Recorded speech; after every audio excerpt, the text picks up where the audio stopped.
रानी झांसी उस वक्त लक्ष्मीबाई ने हार मानने की बजाय जंग जारी रखना उचित समझा। कहा जाता है कि एक अंग्रेज सैनिक ने, जिसे वो देख नहीं पाई थी, उसने रानी के सीने पर तलवार से वार किया था। रानी अपने ऊपर हमला करने वाले सैनिक पर पूरी ताकत से टूट पड़ी। रानी को लगी चोट बहुत गहरी थी। उनके शरीर से खून तेजी से बह रहा था। वह घोड़े पर सवार थी। अचानक उनके सामने एक नाला आ गया। रानी को लगा कि अगर वह नाला पार कर लेंगी तो अंग्रेजी सेना उन्हें पकड़ नहीं पाएगी, लेकिन उनका घोड़ा छलांग नहीं लगा सका और वह वहीं रुक गया। तब रानी को एहसास हुआ कि उनकी कमर पर किसी ने बहुत तेजी से वार किया है। असल में रानी को राइफल की गोली लगी थी। रानी की तलवार नीचे गिर गई थी। उनके एक वफादार नौकर ने उन्हें गंगा जल दिया था। रानी की अंतिम इच्छा थी कि वो किसी तरह से अंग्रेजों के हाथ न लग पाए। ऐसा ही हुआ और रानी 23 वर्ष की उम्र में शहीद हो गई। आज हम बात करेंगे रानी झांसी के संदर्भ में आदरणीय ओम शंकर रसस जी से। जानने की कोशिश करेंगे कि रानी की झांसी की रानी की डेथ पे बड़ी विषमताएं इतिहासकार बताते हैं। उनकी राय में असल में रानी की डेथ का क्या महत्व रहा या क्या विवेचना रही? महारानी लक्ष्मीबाई की डेथ के बारे में जी,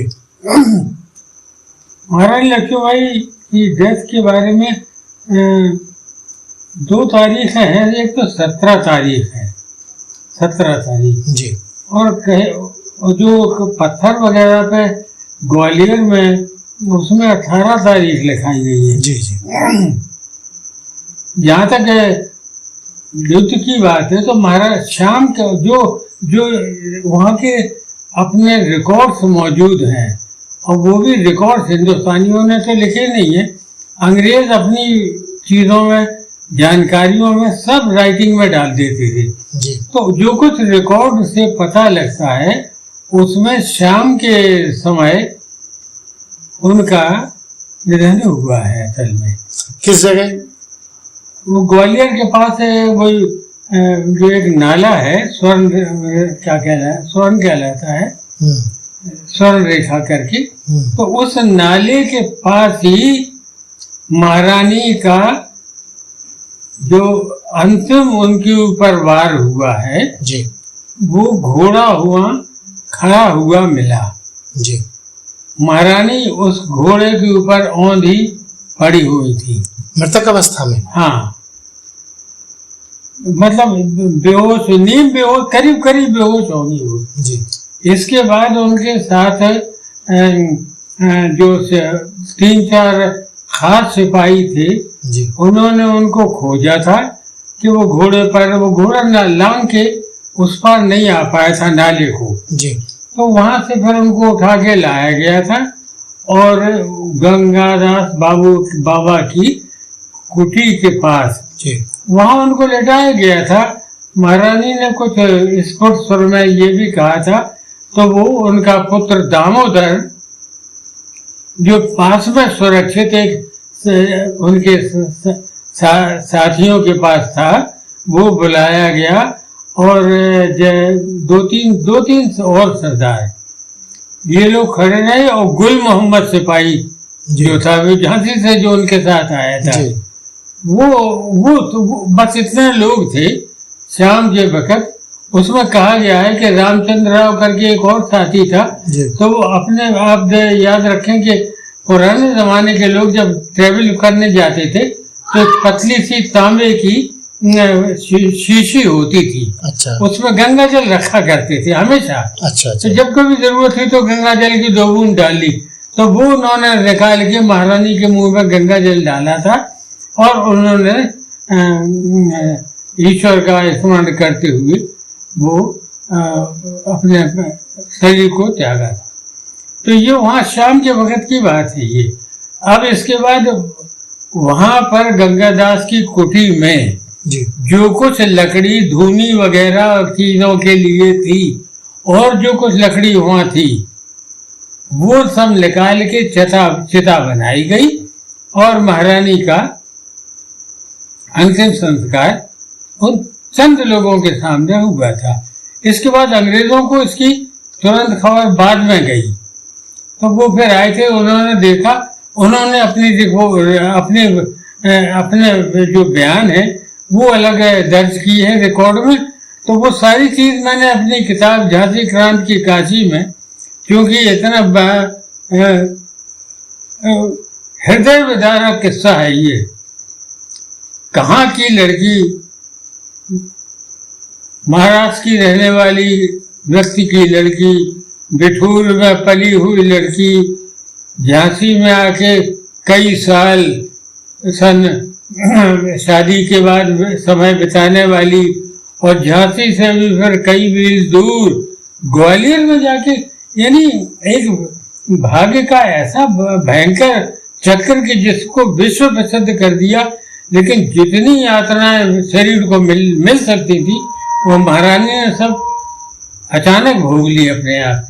तो महारानी के बारे में ये जो जहाँ तक मैं समझता हूँ, अगर मैं जैसे अंक शास्त्र से मेरा ज़्यादा मोहब्बत है, तो 17 तारीख ही वो तारीख हो सकती है जहाँ सरिश्तर की दशा में किसी का इंतकाल हो सकता है। वो 18 नहीं, तो वो बाद में जो कुछ वहाँ ग्वालियर में जो समाधि उनकी बनी है उसमें 18 लिखा है। तो वो समाधि उनकी प्रतीकात्मक मानी जाए? हाँ, प्रतीकात्मक है वो, प्रतीकात्मक है वो। कहा है तो डेट वगैरह और लिख दी बाद में आए। तो ये तमाम रिकॉर्ड जो इंग्लैंड से, जर्मनी से, अमेरिका से मंगा करके, और इसमें बहुत अच्छे जैसे जर्मन राजदूत रेनर जरोसमय मित्र थे, उन्होंने तमाम किताबें हमको भेजी। महारानी ने जिस वकील को बुलाया था, जॉन लैंग को, वो ऑस्ट्रेलिया का रहने वाला था। जब हमारे प्राइम मिनिस्टर अभी ऑस्ट्रेलिया गए तो जॉन लैंग के बारे में तमाम जानकारी ले गए थे। जॉन लैंग फिर इंडिया में ही बड़ा वकील था, वो फिर यहीं उत्तरांचल में अल्मोड़ा में कहाँ वो उसकी डेथ बताई गई है, उसकी वहीं गाड़ा गया है वो। तो उसने पूरी किताब लिखी है अपनी कि वो कैसे झांसी आया, कब आया, किस तरह स्वागत हुआ, सारा डिटेल लाइन बाय लाइन इसको इन छोटी छोटी बातचीतों में जिक्र नहीं किया जा सकता। और झांसी की आर्मी और कैवेलरी झांसी की उस वक्त कितनी जबरदस्त वेल ड्रेस्ड थी, उसके हथियार कितने चमकते हुए थे, और उनकी परेड कितनी शानदार थी कि जॉन लैंग ने लिखा कि हमारी ब्रिटिश आर्मी की कैवेलरी भी इतनी शानदार नहीं है जितनी झांसी की कैवेलरी है। तो और महारानी का पूरा जो तामझाम था, रियासती तामझाम था, जनता का सहयोग था, अभूतपूर्व था। अच्छा साहब, इतिहासकारों का जो मतभेद है इसके बारे में आप क्या कहना चाहेंगे? भाई, इतिहासकारों का मतभेद ये देखे कि हमारे यहाँ उस जमाने के उस टाइम का लिखा हुआ सरकारी कोई रिकॉर्ड नहीं है। यहाँ बुंदेलखंड के तमाम रियासतों में अब जाएं तो दस्तूरात का दफ्तर मिलेगा। अच्छा। उसमें सब दस्तूर लिखे जाते हैं कि कहाँ से न्योता आया, कहाँ जवाब गया, कहाँ चीज़ें भेंट में दी गई, क्या चीज़ भेंट में। लेकिन यहाँ ऐसा कोई काम हुआ नहीं है झांसी में। झांसी में जो चीज़ें थी वो लिखा पढ़ी में नहीं आई कि अब कब अंग्रेज यहाँ पर आए, कब उन्होंने अपने यहाँ दफ्तर खोल लिया, बना लिया, कब यहाँ पर कितनी आर्मी रखी गई, ऐसा अपने यहाँ कोई रिकॉर्ड नहीं है। मतलब उस जमाने में जिस तरह आज के इतिहासकार सजगता से लिखते लिखाते रहे हैं, ऐसा नहीं था उस समय। नहीं, उस जमाने में ऐसा इतिहास पढ़ाया भी नहीं जाता था, ऐसा इतिहास पढ़ाया भी नहीं जाता। असल में क्या है, हमारे यहाँ पुराण पढ़ते रहे लोग, बात कहानियां पढ़ते रहे। स्कूलों में ऐसा कोर्स बुक्स शायद नहीं होंगी। अजब तरह के पहाड़े थे असल में। जबानी बड़े से बड़ा हिसाब लगाने का गणित था जो लड़कों में, इनको वैश्य परिवारों को याद रहता था कि अगर ये इतने मन का वजन इतना है तो इतना आया, और इतने पाई के हिसाब से अगर ये चीज बिकी तो इतने में कितनी बिकी, ये जवानी लोग लगा देते थे। वो सारा गणित गायब हो चुका है।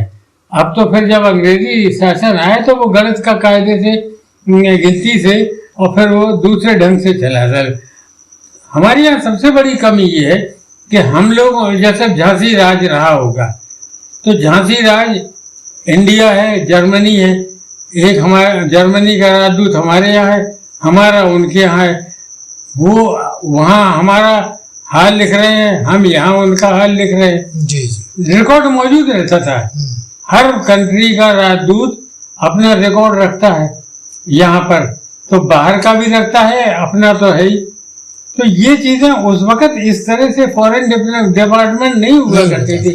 राजाओं का राज हुआ करता था, लोग वहाँ मिलते थे, कितनी फौज रखनी है, क्या करना है, ये तो है नहीं कि अगर यहाँ भुखमरी पड़ी है तो इंग्लैंड से या जर्मनी से या जावा से गेहूं, शक्कर, चावल भेज दिए गए।